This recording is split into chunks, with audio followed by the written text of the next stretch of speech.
네, 월요일 순서를 시작하겠습니다. 네, 뉴스 이노베이션 뉴스 브리핑 전영신 기자와 함께하겠습니다. 안녕하십니까? 네, 안녕하십니까? 네, 2022년 10월이었죠. 그 이태원 참사 벌써 1년이 훨씬 넘었는데 이 부실 대응 혐의로 재판에 넘겨졌던 이임재 전 서울 용산경찰서장에게 그러니까 유죄가 선고된 거죠 오늘 네, 1심에서? 예, 예. 금고형이 선고가 됐습니다. 네. 서울 서부지법 형사합의 11부는 업무상 과실치사상 혐의를 받는 이임재 전 용산서장에게 금고 3년을 선고했습니다. 예. 또 송병주 전 용산서 112 상황실장에게는 금고 2년, 박모 전 112 상황팀장에게는 금고 1년의 집행유예를 각각 선고를 했습니다. 하지만 박희영 서울 용산구청장에게 1심 재판부는 무죄를 선고했습니다. 예.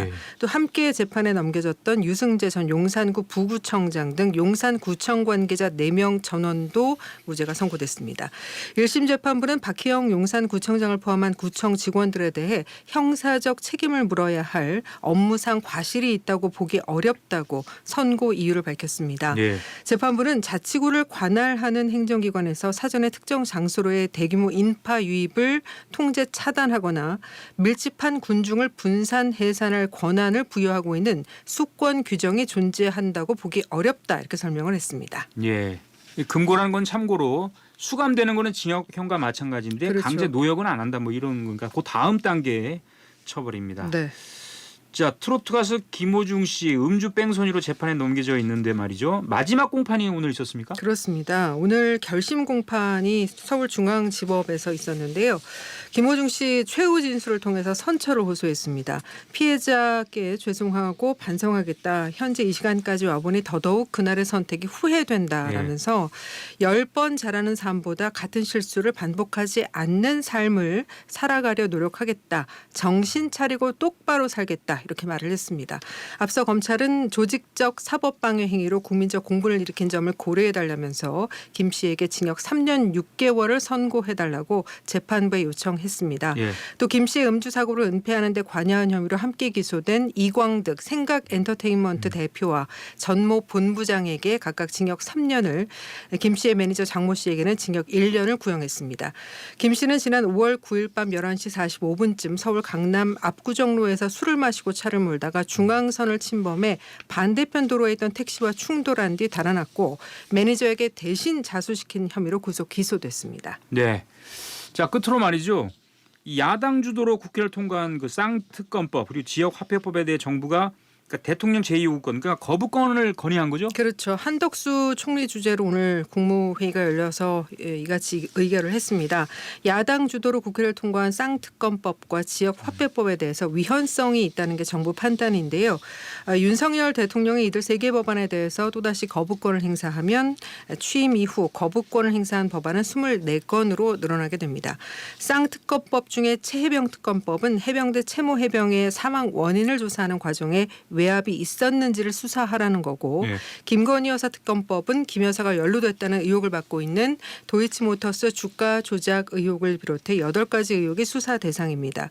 지역화폐법 개정안은 국가와 지자체의 지역사랑 상품권 운영에 필요한 재정적 지원을 기존의 재량 성격에서 의무로 바꾸는 내용이 골자입니다. 하지만 민주당은 이번에 법안이 국회로 다시 돌아오면 다음 달 4일에 본회의를 열어서 재표결하겠다는 방침입니다. 예. 계속 반복되는군요. 네. 네, 뉴스 브리핑 전영신 기자였습니다. 네, 정치권 소식을 알아보겠습니다. 국회를 출입하는 이현수 기자가 나와 있습니다. 안녕하십니까? 네, 안녕하세요. 네, 오늘 어떤 소식입니까? 네, 대통령실 의료인력 추계기구 신설, 또 한동훈 패싱 논란도라는 소식입니다. 예, 그러니까 정부가 의료 인력을 적정하게 산출하기 위해서 추계 뭐 계산한다 이런 뜻인데 추계 기구를 신설하고 그 다음에 의료계 요구를 반영하겠다 이렇게 밝혔다는 얘기죠? 네, 맞습니다. 정식 명칭이 의료인력 수급 추계기구입니다. 대통령직 속의 의료개혁특위 산하 기구인데요. 이름 그대로 정부가 앞으로의 의사 인력 규모를 결정하기 위해서 설치하는 상설 전문가 기구라고 할 수 있습니다. 전문가 10명에서 15명 사이로 구성이 되고요. 이 가운데 절반 이상을 의사 단체가 추천하도록 했습니다. 추천된 전문가들은 각각 간호사, 의사, 치과의사, 한의사 등 분과별로 나뉜 위원회에 참여를 하게 되는데요. 예. 이건 앞서 전공의 단체가 7대 요구안을 내놨습니다. 그중 하나가 바로 과학적인 의사 수급 추계 기구를 설치하라라는 거였거든요. 때문에 대통령실이 지금에서야 여기에 대한 직접적인 응답을 한 것이다라고 볼 수 있겠습니다. 네, 의료계 입장은 뭐 제가 예상이 되는데요. 어떻습니까? 우선 말씀드렸듯이 이 대한의사협회가 전문가가 과반 추천권을 가지는 것에 대해서는 바람직하다라는 입장을 밝히기는 했습니다. 하지만 여전히 물러설 수 없는 대목이 바로 의대 증원 절차 문제죠. 이걸 정부가 처리하지 않으면 큰 의미가 없다라는 입장도 분명히 했습니다. 그도 그럴 것이 의대 정원 문제에 대한 최종 결정 권한이 예. 이 위원회에 있는 게 아니거든요. 이 전문위원이 논의한 이후에 보건의료정책심의위원회에서 최종 결정을 하게 되는데 이 위원회 위원장이 보건복지부 장관이고요. 또 그밖에 정부와 시민단체들로 구성이 됩니다. 따라서 정부가 증원 입장을 처리한 상황도 아닌데다가 예. 이미 또 신뢰를 잃은 지 오래인데 이 기구를 설치하는데 우려를 나타낸 것이고 정부는 사과부터 하라라는 입장이기 때문에 예. 역시 의료계의 참여가 쉽지는 않을 걸로 보이는 상황이다라고 할 수 있겠습니다. 그렇군요. 야당에서는 뭐 그 2,000명을 증원하자 이렇게 얘기를 했는데 이제 와서 또 뭐 뭘 네. 산출하냐 이렇게 이제 뭐 비판하고 있던데 네. 한동훈 대표 측은 이제 여야 의정 협의체 계속 얘기했잖아요. 그래서 독대하자 네. 대통령하고. 근데 여기에 대해서는 어떤 반응입니까? 정부가 또 별도 기구를 설치하는 거에 대해서 어떤 반응입니까? 그렇죠. 일단은 일각에서 한동훈 대표 패싱이 아니냐라는 지적이 나왔다고 말씀드렸는데 우선 정치권 일각에서는 이렇게 얘기를 하고 있습니다. 아무리 이 지금 추계 기구 이게 사실 지난 2월부터 의정 갈등이 불거졌을 때 그때 당시부터 정부가 설치를 예고했던 거라고는 하지만 그렇죠. 네. 하필이면 이렇게 한 대표가 헛발질을 하고 있을 때 이걸 불쑥 지금 발표를 하느냐 타이밍이 꽤나 공교롭다라는 거죠. 그래서 친한계 인사인 국민의힘 김종혁 의원 최고위원도 오늘 라디오에서 이렇게 얘기를 했습니다. 여야 의정 협의체를 구성하기도 전에 다른 추계 기구를 만든다고 하면 협의체 추진 자체를 무력화하겠다는 걸로 오해를 살 수도 있다. 적절한 방식이 아니다라고 당혹감을 나타냈고요. 한 대표 입장 말씀 이제 물어봐 주셨는데 예. 패싱 논란에 대해서는 우선 선을 그었습니다. 모든 걸 그렇게 사극식으로 해석하지는 말라라고 말했는데요. 예. 또 기자가 두 기구 사이의 차이점은 뭡니까라고 질문을 했더니 우선 여야의정협의체는 의료 분야에 관한 광범위한 논의를 의제 제한 없이 논의하기 위해서 만드는 기구고 그렇게 여야 의정 모두가 모이는 기구다라고 얘기를 했는데 반면 추계기구는 정부가 추계 방식에 대해서 좀 더 객관적이고 공정하게 할 수 있는 기구를 만든다는 거기 때문에 그 자체는 잘못된 건 아니다. 한마디로 크게 성격이 겹치지 않는 기구다라는 점을 강조를 하면서 패싱 논란에 대해서는 재차 일축을 했고요. 또 한지아 수석 대변인도 추계기구 신설은 이미 당도 알고 있던 내용이고 한 대표에 대한 패싱이 아니다라면서 특위는 특위대로 또 협의체는 협의체대로 가는 것이다라고 덧붙였습니다. 예. 한지아 대변인 네. 지난번 용산 만찬을 아주 깊어가는 가을밤에 아주 낭만이 있었다든지 그런 취지로 얘기해서 약간 네. 논란이 있었죠. 네. 한동훈 대표가 조금 전에 우원식 국회의장과 회동을 가졌습니까? 네, 맞습니다. 우선 한 대표가 이 협의체 문제 관련해서 우원식 의장에게 먼저 회동 제의를 받았다라고 밝혔는데요. 방금 전 오후 3시 10분이었습니다. 국회의장 접견실에서 두 사람이 얼굴을 마주했습니다. 우선 두 사람은 이 협의체를 조속히 추진해야 한다는 데 의견을 같이 모았어요. 우원식 의장은 이 대통령실이 추계기구 신설 방침을 조금 더 빨리 발표하고 있으면 좋았겠지만 어쨌든 기구를 새로 설치한다고 한다면 이때야말로 이 여야의정 협의체를 추진을 반드시 해야 할 적기다. 그리고 본인도 의장으로서 의료계와 또 야당까지 협의체에 동참할 수 있도록 적극 돕겠다라고 밝혔고 한동훈 대표도 협의체 구성의 의지를 재차 강조했습니다. 한번 들어보시죠. 예. 이 문제에 관해서는 사실 이 얼굴 가리고 보면 의장님이 말씀하신 거나 제가 말씀하신 거나 스크립트를 놓고 보면 거의 같을 겁니다. 그만큼 공감대를 가지고 있는 것이고 정부가 국민들이 많이 걱정하고 계신 만큼 더 유연하게 나올 것이라고 저는 기대하고요. 의료계도 여러 가지 또 마음 상하신 거라 그런 건 있겠지만 이 문제는 결국 국민의 건강과 생명을 지킨다는 절대적 가치 하에 우리가 다 모여야 한다고 생각합니다. 의료계에서도 그런 생각들을 가지신 분들이 많다고 알고 있습니다. 예, 이제 그러면 이제 어떻게 될 것인지가 관건인데 저는 상당히 지금 출구가 잘 안 보여요. 그렇습니다. 아직까지는. 사실 이렇게 의정 갈등 해결책 좀처럼 참지 못하고 있는 상황에서 주도권 다툼까지 당정이 벌이고 있는 모양새인데 우선 가장 중요한 축인 의료계만 두고 보면 사실은 저희가 우려하는 것처럼 이렇게 당정 상황에 불협화음을 내고 있는 것보다도 예. 이 정부의 사과가 있느냐 없느냐 여기에 초점을 맞추고 있거든요. 따라서 일단 의협은 정부가 분명히 입장 변화를 보여주지 않으면 모든 논의에 참여하지 않겠다라고 강조를 했기 때문에 사실은 이 두 기구 모두 아까 추계기구나 뭐 의정협의체가 만들어진다면 모두 지금의 의정 갈등을 타개하는 데 있어서 큰 반향을 주지는 못할 가능성이 크다라고 볼 수 있겠습니다. 다만 이제 여야 의정 협의체를 보면 한동훈 대표는 여전히 이 유일한 갈등의 해결 창구는 협의체라고 못을 받고 있고 또 의료계와도 깊이 소통을 하고 있고 성과도 어느 정도 나고 있는 상황이다라고 재차 강조를 하고 있거든요. 따라서 이 협의체 구성은 재차 추진을 할 걸로 보이고 또 오늘 우원식 의장도 힘을 실어줬기 때문에 계속해서 지켜봐야 될 것 같지만 또 이제 신설 기구로 인해서 또 협의체 추진 동력이 약해질 수도 있다라는 우려가 나오고 있어서 여전히 실마리 찾기가 어렵지 않을까라고 생각이 알겠습니다. 됩니다. 예, 그만하시죠 이제. 슬기로운 여의도 생활 이현석 기자였습니다. 네, 감사합니다. 예. 다음 순서는 권금주 기자와 함께하겠습니다. 안녕하십니까? 네, 안녕하십니까. 지난 주말에 큰 행사가 있었는데 광화문 광장에서 2024 국제 선명상 대회가 열렸었죠? 네, 맞습니다. 지난 토요일 28일 광화문 광장 참 버라이어티했다, 다채롭고 신선했다라고 평가할 수 있겠습니다.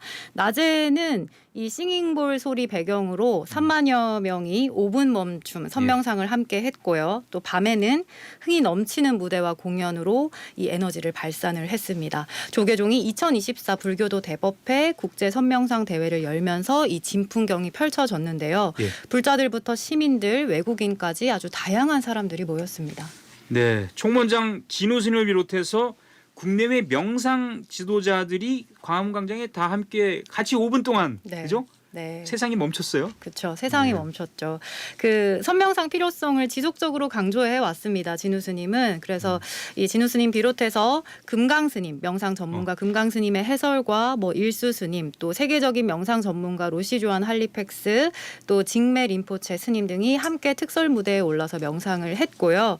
이 LED 화면에 모래가 떨어지는 이 영상을 배경으로 앞에 앉은 불자들과 시민들이 함께 명상에 잠기면 사실 광화문 광장 정말 세상이 멈췄다. 평소에는 느끼기 어려운 고요함과 좀 적막감, 자신에게 집중할 수 있는 그런 시간이 마련이 됐습니다. 아, 그렇군요. 네, 진우 스님 이번 대회에서도 연사로 올랐습니다. 자살률 1위 대한민국에 왜 지금 선명상이 필요한가를 설명을 했습니다. 명상은 한국 불교 정통 수행법에서 비롯됐지만 이 마음의 평안을 찾는 방편으로 스님은 이제 명상이 필요하다라고 강조를 했고 잠시 우리가 멈추고 돌아보면서 격한 감정에서 좀 벗어나고 내려놓는 연습을 하자는 건데요. 발언문을 한번 들어보시죠. 예. 현대사회는 눈부신 경제발전을 이루었지만 그와 동시에 마음의 불안과 고통 또한 커져가고 있습니다. 대한민국은 세계에서 가장 우울한 나라라는 불명예스러운 별칭을 얻었고 여러분, 우리 함께 하루 5분 마음의 여행을 떠나보시죠. 우리는 어디로 가고 있으며 무엇을 향해 나아가고 있는가? 그 해답은 언제나 내 안에 있습니다. 네, 조계종 총무장 진우 스님이 첫 일성이 여러분 행복하십니까? 예, 행복하지 않습니다. 저도 특별 방송 진행을 하면서 5분 명상을 했거든요. 네. 시민들이 새로운 경험을 했다 이런 얘기 많이 했죠. 네, 시민들 반응도 굉장히 긍정적이었습니다. 꼭 불자가 아니어도 이 시민들이 하나같이 요즘은 뭐 혼란이나 방황을 겪는 분들이 많고 이제 근데 이런저런 걱정이 많은 때에 명상을 통해서 좀 편안해졌다, 가라앉는 기분이 든다라고 했고요. 또 혼자만 한 게 아니었잖아요. 수많은 다 사람들과 같이 같이 했죠. 하다 보니까 연대감을 느끼기도 했다라고 하는데 시민 인터뷰도 한번 들어보겠습니다. 옆에 사람들이랑 다 같이 뭔가 같은 생각으로 명상을 하고 있다 생각하니까는 조금 감회가 새롭습니다. 매일매일 5분 명상하는 거는 굉장히 좋은 일이라고 오늘 행사 네. 그 외 행사가 참 많이 열렸어요. 총 4가지 주제로 수계의식이 있어요. 국민 5개를 발표를 했고 승보 공양법회를 또 한꺼번에 같이 했어요. 네, 이제 국민들이 지켜야 할 약속 5개를 제안을 했습니다. 이 불교 전통 의식인 수계를 현대식으로 바꿔서 아까 말씀하셨듯이 국민 5개를 진행한 건데 생명 아끼고 존중하자, 뭐 나눔을 생하라 하자라는 것들이고요. 또 사회 각 계통을 대표하는 이 제가불자 30여 명이 수행자의 상징인 가사를 스님들에게 올리고 또 공경을 표하고 또 주변에 대한 공경 표현, 존경 표현 그리고 화합을 기원하기도 했죠. 예. 그리고 저녁에는 또 음악회가 그렇죠. 열렸습니다. 비텐스. 그래서 네, 예. 흥겨운 무대가 펼쳐졌죠. 젊은 불교, 휘판 불교 외치는 이 11명의 스님들이 뭐 연주, 무용, 랩 등의 종합 예술로 선명상을 알리겠다, 마음의 평안을 찾도록 돕겠다라고 해서 이 선명상 프로젝트 그룹 비텐스가 비텐스. 네, 예. 첫 완전체 무대를 강화문 광장에서 선보인 겁니다.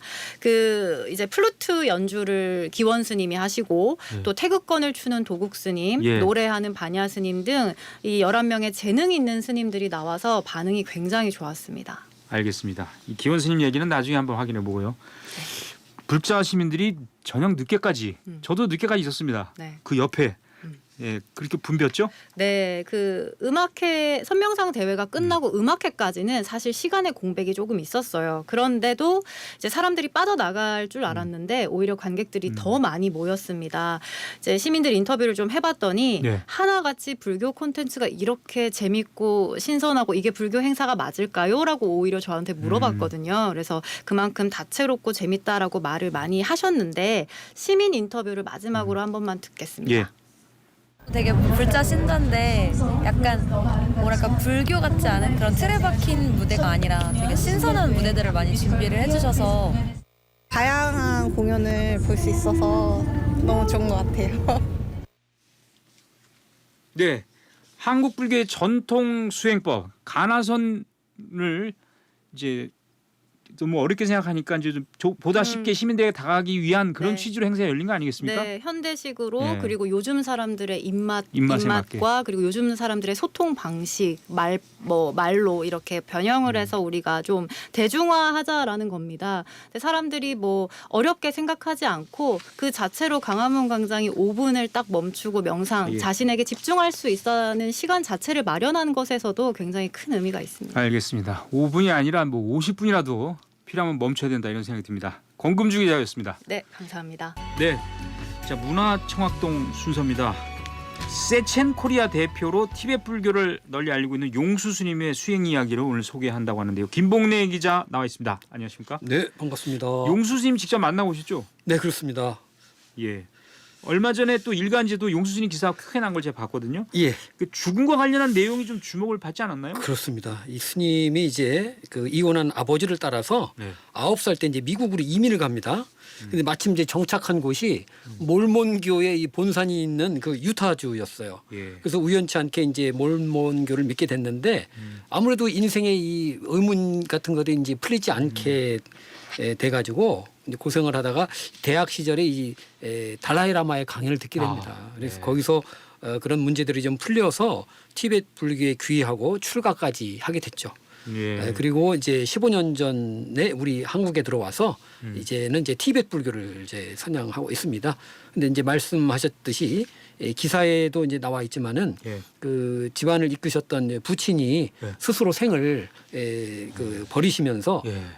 굉장히 이제 힘들었던 시절이 있었고 그 다음에 이제 올해 또 함께했던 반려견이 또 무지개를 건넜고 가장 친한 예. 친구가 또 스스로 생을 버리면서 야 이게 산다는 게 뭐냐 그런 특히 이제 생사 문제 더욱더 성찰하는 그런 계기가 됐다고 그래요. 예. 그러니까 불교가 생사 문제를 해결하는 종교라고 봤을 때 이제 저도 주위에 적지 않습니다. 가까운 이의 죽음을 이 목도하게 되면 그 고통이 말할 수가 없는데 용수님이 어떻게 극복했는지 궁금하네요. 네, 뭐 스님도 뭐 매우 힘들었다. 이게 그렇죠. 솔직히 이제 심정을 밝혔고요.